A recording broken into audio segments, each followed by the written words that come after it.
बिना पढ़े board exam कैसे पास करें। अगर आपने एग्जाम्स की तैयारी नहीं किए हैं, कुछ पढ़ाई नहीं किए हैं, कोई प्रिपरेशन नहीं किए हैं, तो अब ऐसे में एग्जाम्स कैसे पास करेंगे। अब चाहे आप 10th क्लास के स्टूडेंट हो या 12th क्लास के स्टूडेंट हो या किसी भी क्लास के स्टूडेंट क्यों ना हो, आप सभी के लिए ये वीडियो मोस्ट इंपॉर्टेंट है। अगर आपने इस वीडियो में बताए हुए 5 टिप्स को समझ लिया, उसको फॉलो कर लिया, तो आप बिना पढ़े भी बोर्ड एग्जाम में बड़ी आसानी से पास कर सकते हैं। और अगर आप थोड़ा बहुत पढ़ाई करते हैं तब तो काफी अच्छा नंबर लाएंगे आप। और यहां तक कि अगर आपकी स्टडी अच्छी है, आपकी तैयारी अच्छी है, तो इन 5 तरीकों को फॉलो करके आप टॉप कर सकते हैं। लेकिन ये 5 तरीके को आपको हर हाल में फॉलो करने हैं, फिर चाहे आप कमजोर स्टूडेंट ही क्यों ना हो। अगर आप बिना पढ़े एग्जाम पास करना चाह रहे हैं या फिर अच्छा नंबर लाना चाह रहे हैं, तो ये 5 तरीके आपको फॉलो करने हैं। सबसे पहला तरीका, अगर आपको बिना पढ़े एग्जाम पास करना है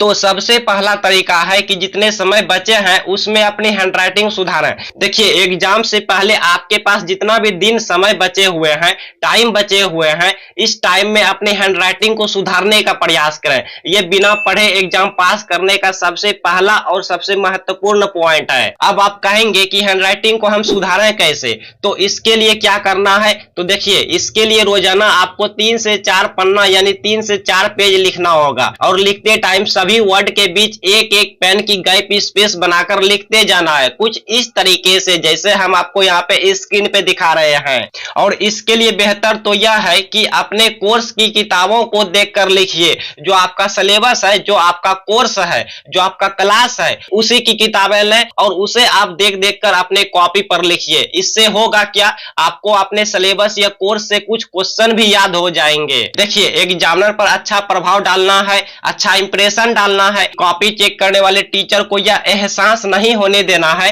कि आपने एग्जाम्स की तैयारी नहीं किए हैं। एग्जामिनर को यह पता चलने नहीं देना है कि आपने पढ़ाई नहीं किए हैं। लेकिन ये होगा कैसे, तो ये सिर्फ और सिर्फ आपकी राइटिंग की वजह से होगा। बोर्ड एग्जाम में इतना सुंदर और सजा कर लिखना है कि एग्जामिनर आपकी राइटिंग से इंप्रेस हुए। अगर आपने साइकोलॉजिकली एक एग्जामिनर पर अपना अच्छा इंप्रेशन डालने में सफलता पा लिया, तो समझिए कि आपका काम बन गया। लेकिन इसके लिए जरूरी है आपकी हैंडराइटिंग बहुत अच्छी ना सही, पर कम से कम साफ सुथरी तो होनी ही चाहिए। अब बिना पढ़े बोर्ड एग्जाम पास करने का दूसरा सबसे इंपॉर्टेंट पॉइंट है कि क्वेश्चन में जो पूछे गए हैं उसको बहुत ध्यान से पढ़ें और समझने का प्रयास करें। देखिए, एग्जामिनेशन हॉल में जब आपको क्वेश्चन पेपर मिलता है तो उस क्वेश्चन पेपर को बिल्कुल इत्मीनान से आराम से पढ़ें और सवालों को यानी क्वेश्चन को समझने का प्रयास करें कि सवाल में आखिर पूछा क्या गया है, क्वेश्चन में आखिर पूछ क्या रहा है, ये समझने का प्रयास करेंगे। और हाँ, एग्जामिनेशन हॉल में आपको अपना कॉन्फिडेंस लेवल बिल्कुल हाई रखना है। आपको अपना आत्मविश्वास बनाए रखना होगा। आपको ये बिल्कुल नहीं सोचना होगा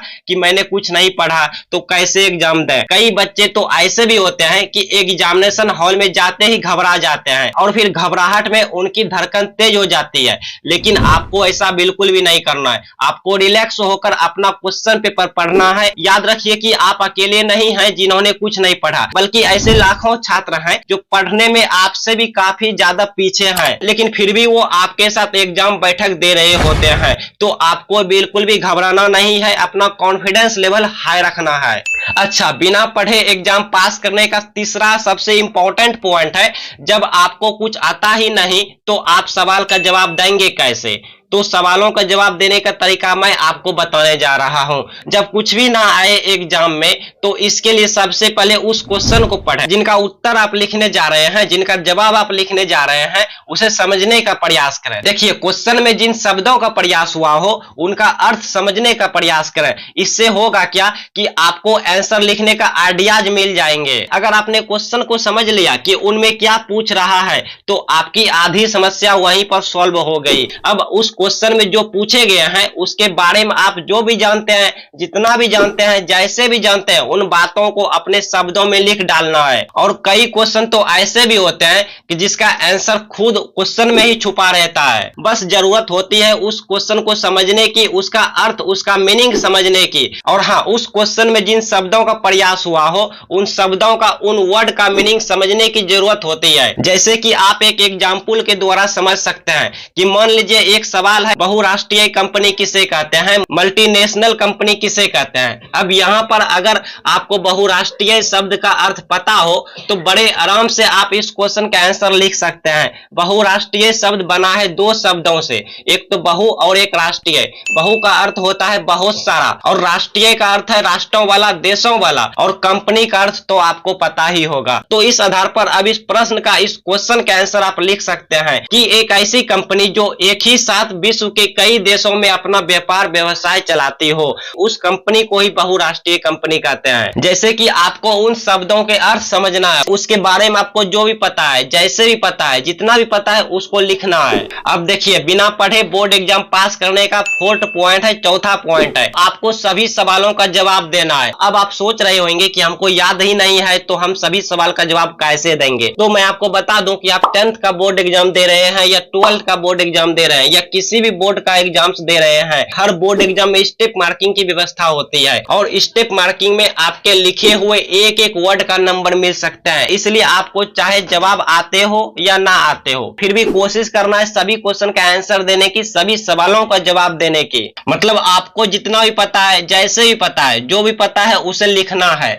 लिखना जरूर है, अटेम्प्ट जरूर करना है, कोई भी क्वेश्चन आपको छोड़ना नहीं है। और हाँ, अगर आप कोई क्वेश्चन छोड़ देते हो तो उस क्वेश्चन का एक भी नंबर आपको नहीं मिलेंगे, लेकिन अगर आप थोड़ा भी मिला जुला कर लिख देते हो तो कुछ ना कुछ नंबर तो आपको जरूर मिल जाएंगे। अब चाहे वो क्वेश्चन 5 नंबर का हो तो 5 में से 3 तो आपको मिल ही जाएंगे, 3 ना सही तो 2 तो आपको मिल ही जाएंगे, मतलब 2 नंबर तो आपको मिल ही जाएंगे, लेकिन मिलेगा जरूर भाई। और हाँ, अगर आप कुछ नहीं लिखते हैं तो क्या मिलेगा बताओ, कुछ मिलेगा? नहीं मिलेगा, 0 मिलेगा। तो कहा जाता है 0 से अच्छा 1, मतलब आपको कोई भी क्वेश्चन छोड़ना नहीं है, सभी क्वेश्चन का अटेम्प्ट करना है, सभी सवालों का जवाब देना है। अब रही बात क्वेश्चन का उत्तर नहीं आएगा तो कैसे लिखेंगे, तो मैंने पिछले पॉइंट में बताया आपको कि क्वेश्चन में जो पूछा गया है उस कीवर्ड से अर्थ को समझते हुए उसके बारे में जो भी पता है, जैसे भी पता है उसको लिख देना है, लेकिन लिखना जरूर है, छोड़ना नहीं है। अब हम चलते हैं 5वें और सबसे आखिरी पॉइंट की तरफ, लेकिन उससे पहले वीडियो को लाइक सब्सक्राइब करके कमेंट में बताइए कि आप कितना नंबर लाना चाहते हैं। जैसा कि मैंने पहले बताया कि आपको एग्जामिनर पर मनोवैज्ञानिक रूप से साइकोलॉजिकली अच्छा प्रभाव डालना होगा, अच्छा इंप्रेशन डालना होगा, क्योंकि अगर आप एग्जामिनर पर अच्छा प्रभाव डालने में सफल हो गए तो फिर आपको बिना पढ़े पास होने से कोई नहीं रोक सकता। लेकिन इसके लिए जरूरी क्या है कि आपकी कॉपी सुंदर और साफ सुथरे तरीके से लिखी हुई हो, सजाकर लिखी हुई हो, पैराग्राफ छोड़ा हुआ हो, कॉपी में जो आंसर लिखेंगे उस आंसर का क्वेश्चन नंबर डाला हुआ हो, हेडिंग डाल के आंसर लिखा हुआ हो, हेडिंग को अंडरलाइन किया गया हो। जितना सजाकर आप लिखेंगे उतना ही ज्यादा इंप्रेशन पड़ेगा। थोड़ी हैंडराइटिंग भी अच्छी हो, सजाकर भी लिखा हुआ हो, तो जाहिर सी बात है कि एग्जामिनर जो है उन पर गुड इम्पैक्ट पड़ेगा, अच्छा इंप्रेशन पड़ेगा और इसका सीधा फायदा आपको मिलेगा। तो फेल होने का तो सवाल ही नहीं उठता। तो अगर आपने ये 5 तरीके को फॉलो कर लिया तो बिना पढ़े भी आप किसी भी बोर्ड एग्जाम को बिल्कुल पास कर सकते हैं। और अगर आपने थोड़ी बहुत पढ़ाई की है, तैयारी की है, तो फिर आपको अच्छे नंबर 80-90% से पास होने से कोई नहीं रोक सकता, आप टॉप भी कर सकते हैं। तो फिलहाल इस वीडियो के लिए इतना ही, मिलते हैं अगले वीडियो में एक नई जानकारी के साथ।